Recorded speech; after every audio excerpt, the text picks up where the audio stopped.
तो last turn पे अपन लोगों ने ES2 ख़त्म करा था। So good morning all of you. आज हम लोगों की कोशिश रहेगी कि हम लोग करंट इलेक्ट्रिसिटी शुरू करें। वैसे तो मेरी इच्छा थी कि हम ये वाला चैप्टर कुछ दिन बाद मतलब मंडे से लें, पर क्योंकि पिछला चैप्टर ख़त्म हो गया और आज का दिन अपना वेस्ट हो रहा था, इसलिए आज से अपन शुरू कर रहे हैं करंट इलेक्ट्रिसिटी।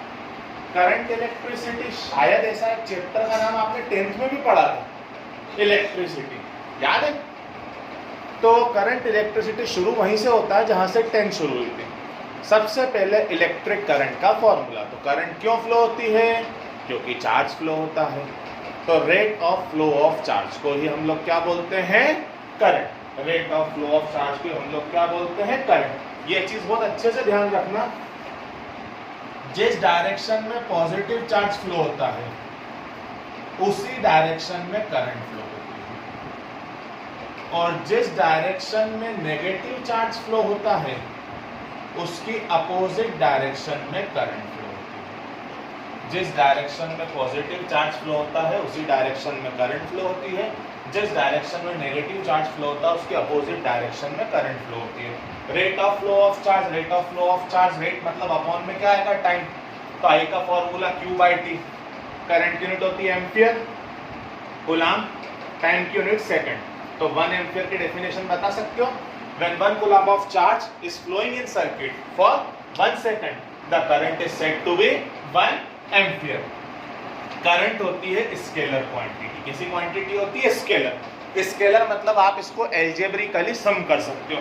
याद है थोड़े दिन पहले मैंने चार्ज के बारे में बताया था, charge is a scalar quantity. तो करंट क्या? करंट है rate of flow of charge. तो जब चार्ज स्केलर क्वांटिटी है तो करंट भी कैसी क्वांटिटी होगी? स्केलर क्वांटिटी होगी। इसके बाद दो तरह की बेसिक करंट होती है, डीसी और एसी। डीसी वो जो टाइम के साथ वेरी नहीं करती है, और एसी वो जो टाइम के साथ वेरी करती है। डीसी करंट वो करंट होती है जो टाइम के साथ वेरी नहीं करती है, जबकि एसी करंट वो करंट होती है जो टाइम के साथ क्या करती है? वेरी। ठीक है। हमारा नेक्स्ट टॉपिक रहेगा ड्रिफ्ट वेलोसिटी। जितना सरल दिख रहा उतना सरल है नहीं, आप समझने की कोशिश करना, जहां दिक्कत है वहीं पूछते जाना। हमारे पास एक कंडक्टर है, इस कंडक्टर के अंदर कुछ फ्री इलेक्ट्रॉन्स है। हमारे पास एक कंडक्टर है, इसके अंदर कुछ फ्री इलेक्ट्रॉन्स है। अब क्या हुआ बेटा कि ये है ना अपने हिसाब से अभी रैंडमली मूवमेंट कर रहे हैं। कैसा मूवमेंट कर रहे हैं? रैंडमली। कोई इलेक्ट्रॉन इस साइड जा रहा है, कोई इस साइड, कोई इस साइड, कोई इस साइड, कोई इस साइड, सब अपने हिसाब से रैंडमली मूव कर रहे हैं। तो सबकी इनिशियल वेलोसिटी है कुछ ना कुछ, सबकी डायरेक्शन कैसी होगी? अपोजिट। तो जब हम उन सब का एवरेज लेते हैं तो उन सबकी जो वेलोसिटी का जो एवरेज आता है वो एवरेज 0 आता है। जैसे इसकी वेलोसिटी u1, इसकी वेलोसिटी u2, u3, un। तो इन सब की अलग अलग वेलोसिटीज है। ये सब जब हम लोग किसी तरह का कोई फोर्स नहीं लगा रहे, कोई एक्सटर्नल फील्ड नहीं लगा रहे, तो इलेक्ट्रॉन्स क्या करते हैं? ये इलेक्ट्रॉन्स अपने हिसाब से मूव करने लग जाते हैं। और ये इलेक्ट्रॉन्स अपने हिसाब से मूव करते हैं तो सबकी डायरेक्शन कैसी रहती है? अपोजिट। और सबकी डायरेक्शन अपोजिट रहती है तो जो इन सबका एवरेज आएगा, जो इन सबका क्या आएगा? एवरेज इनिशियल वेलोसिटी का, वो हमेशा कितना आता है? 0। इसके बाद आपको पिछले चैप्टर में पढ़ा था F = QE।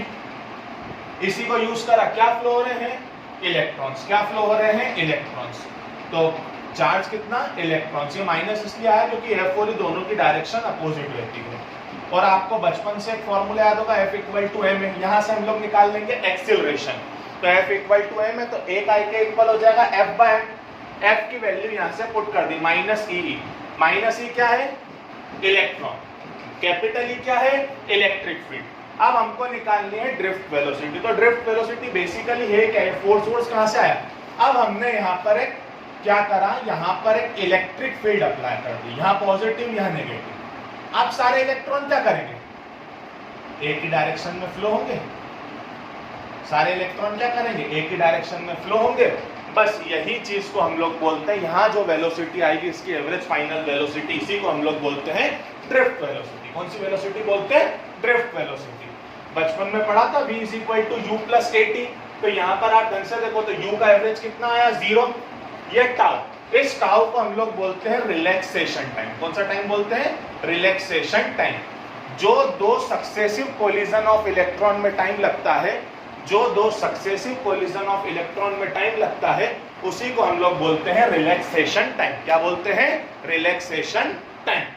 तो यहाँ पर वीडी यू की वैल्यू कितनी आ गई? 0 0 लिखो नहीं लिखो एक ही बात है, ए की वैल्यू पुट कर दी -e/m, टाउ ऐसा का ऐसा।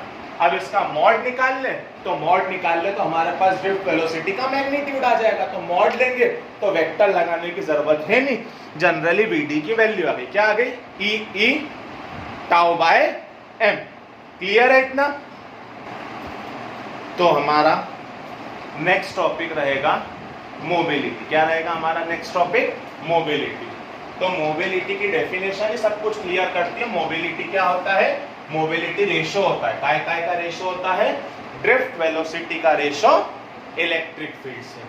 मोबिलिटी क्या होता है? मोबिलिटी रेशो होता है। काय का रेशो होता है? ड्रिफ्ट वेलोसिटी का रेशो इलेक्ट्रिक फील्ड से। तो mobility of current carrier is the ratio of drift velocity of current carriers to the applied electric field. तो मोबिलिटी काय के बराबर हो जाएगा? Vd बाई, तो ड्रिफ्ट वेलोसिटी की फॉर्मूला जो मैग्नीट्यूड था वो भी हमने निकाला था। क्या निकाला था? E τ/m। इस ड्रिफ्ट वेलोसिटी को हमने यहाँ पर पुट कर दिया। कैपिटल ई से कैपिटल ई क्या हो गया? कैंसल। जैसे ही कैपिटल ई से कैपिटल ई कैंसल हो गया तो मोबिलिटी की वैल्यू आ गई E τ/m। मोबिलिटी की वैल्यू आ गई E τ/m। क्लियर है इतना? तो हमारा नेक्स्ट टॉपिक रहेगा ओम्स लॉ। याद है Ohm's law? Under constant physical conditions, under constant physical conditions potential difference applied across circuit is directly proportional to current flowing in the circuit। ये जरूर बताना, वाइवा में पूछते हो ओम्स लॉ की डेफिनेशन, प्रैक्टिकल है। अंडर कांस्टेंट फिजिकल कंडीशंस बहुत बोलना जरूरी है। अंडर कांस्टेंट फिजिकल कंडीशंस मतलब टेम्परेचर, ह्यूमिडिटी, ये सब कैसे रहना चाहिए? Constant. Potential difference is directly proportional to current. चिड़िया हटेगी, डायरेक्टली प्रोपोर्शनल हटेगा तो कुछ ना कुछ क्या आएगा? कांस्टेंट। यहाँ पर कांस्टेंट आता है R, तो V और I का रेशियो क्या आ जाता है? R। इसी R को हम लोग क्या बोलते हैं? रेजिस्टेंस। अब यहाँ पर कुछ छोटे छोटे क्वेश्चन। पहला, डायग्राम में की क्यों लगती है? अगर हम की नहीं लगाएंगे तो सर्किट में कंटिन्यूसली करंट फ्लो होगी। सर्किट में कंटिन्यूसली करंट फ्लो होगी तो सर्किट हीट, मतलब ये कंडक्टर हीट हो जाएगा। कंडक्टर हीट हो जाएगा तो इसका रेजिस्टेंस चेंज हो जाएगा, और रेजिस्टेंस चेंज हो जाएगा तो ओम्स लॉ फॉलो नहीं होगा। इसलिए की लगाते हैं ताकि कंटिन्यूसली करंट फ्लो नहीं हो। एमीटर सीरीज में और वोल्टमीटर पैरेलल में क्यों लगता है? ये 10 से याद होना चाहिए। Ammeter is a device which is used to measure the current and current is same in series, therefore emitter is connected in series. And why voltmeter is connected in parallel? Voltmeter is a device which is used to measure the potential difference of a circuit, and potential difference is same in parallel, therefore voltmeter is connected in parallel.